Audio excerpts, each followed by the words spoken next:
don't they? It's a way of getting their head to meetings.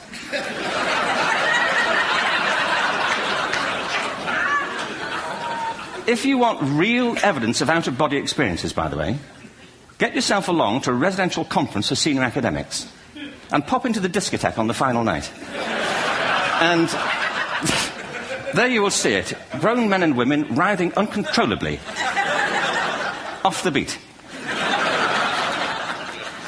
Waiting to it ends so they can go home and write a paper about it.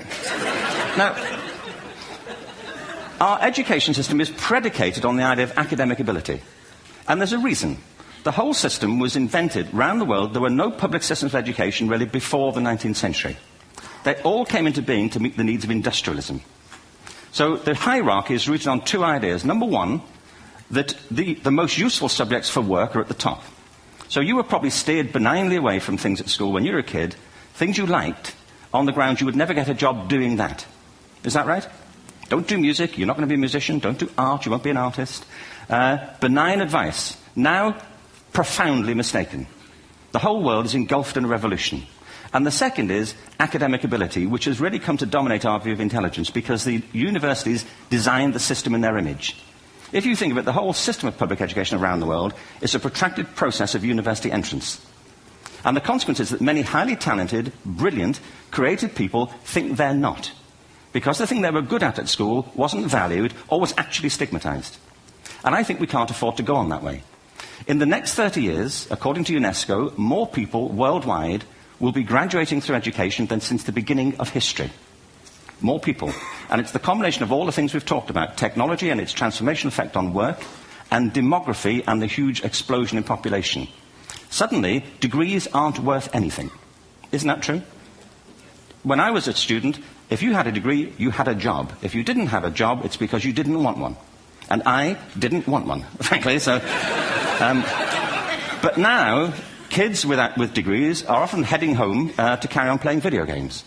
Because you need an MA, where the previous job required a BA, and now you need a PhD for the other. It's a process of academic inflation. And it indicates the whole structure of education is shifting beneath our feet. We need to radically rethink our view of intelligence. We know three things about intelligence. One, it's diverse. We think about the world in all the ways that we experience it. We think visually, we think in sound, we think kinesthetically, we think in abstract terms, we think in movement. Secondly, intelligence is dynamic. If you look at the interactions of a human brain, as we heard yesterday from a number of presentations, intelligence is wonderfully interactive. The brain isn't divided into compartments. In fact, creativity, which I define as the process of having original ideas that have value, more often than not, comes about through the interaction of different disciplinary ways of seeing things. The brain is intentionally... By the way, there's a shaft of nerves that joins the two halves of the brain called the corpus callosum. It's thicker in women. Following on from Helen yesterday, I think this is probably why women are better at multitasking. Because you are. Aren't you? There's a raft of research, but I know it from my personal life. If my wife is cooking a meal at home, which is not often, thankfully, but, if she's doing... No, she's good at some things. But if she's cooking, she's dealing with people on the phone, she's talking to the kids, she's painting the ceiling, she's doing open-heart surgery over here. If I'm cooking, the door is shut, the kids are out, the phone's on the hook. If she comes in, I get annoyed. I say, Terry, please, I'm trying to fry an egg in here.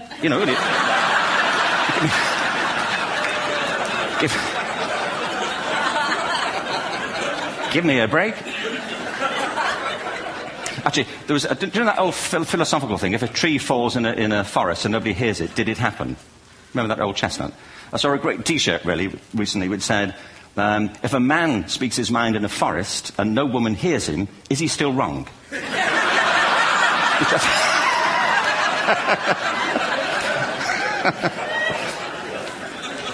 And the third thing about intelligence is it's distinct.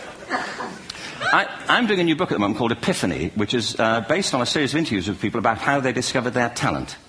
I'm fascinated by how people got to be there.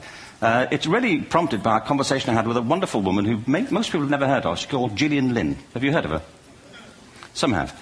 She's a choreographer, and everybody knows her work. She did Cats and Phantom of the Opera. She's wonderful. I used to be on the board of the Royal Ballet in England, as you can see. And anyway, Julie and I had lunch one day. I said, how'd you get to be a dancer? And she said it was interesting. When she was at school, she was really hopeless. And the school in the 30s wrote to her parents and said, we think Gillian has a learning disorder. She couldn't concentrate, she was fidgeting. I think now they'd say she had ADHD. Wouldn't you?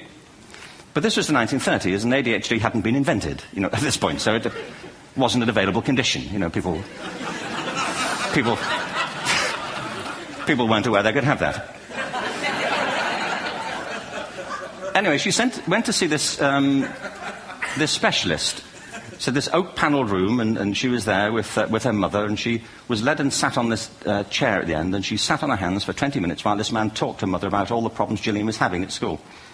And at the end of it, because she was disturbing people, her homework was always late and so on, little kid of 8, in the end, the doctor went and sat next to Gillian and said, Gillian, I've listened to all these things that your mother's told me. I need to speak to her privately. So he said, wait here, we'll be back. We won't be very long. And they went and left her. But as they went out the room, he turned on the radio that was sitting on his desk. And when they got out the room, he said to her mother, just stand and watch her. And the minute they left the room, she said she was on her feet, moving to the music. And they watched for a few minutes, and he turned to her mother, and he said, Mrs. Lynn, Gillian isn't sick, she's a dancer. Take her to a dance school. I said, what happened? He said, she did. I can't tell you how wonderful it was. We walked in this room, and it was full of people like me. People who couldn't sit still. People who had to move to think.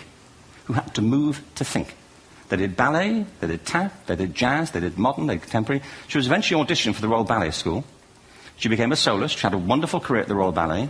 She eventually graduated from the Royal Ballet School, found her own company, the Gillian Dance Company, met Andrew Lloyd Webber. She's been responsible for some of the most successful musical theatre productions in history. She's given pleasure to millions, and she's a multi-millionaire. Somebody else might have put her on medication and told her to calm down. Now, I think...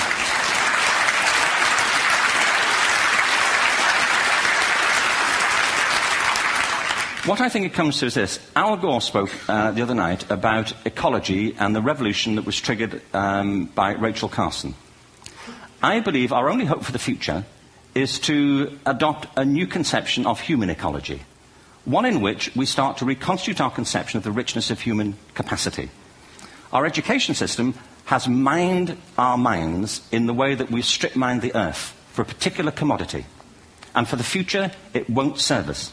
We have to rethink the fundamental principles on which we're educating our children. There was a wonderful quote by Jonas Salk, who said, if all the insects were to disappear from the earth, within 50 years, all life on earth would end. If all human beings disappeared from the earth, within 50 years, all forms of life would flourish.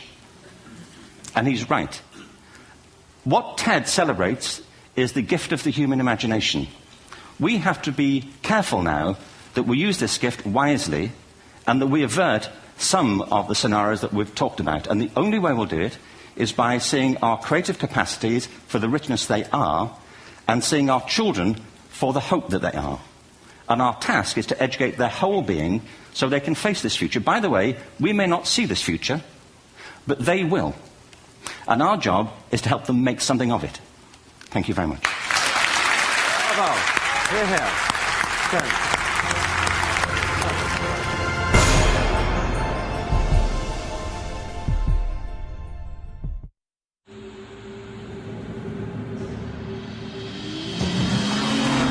It's a sports car, yet a sedan. Powerful, yet fuel efficient. Modern, yet timeless. Introducing the new BMW 3 Series, our most advanced 3 yet.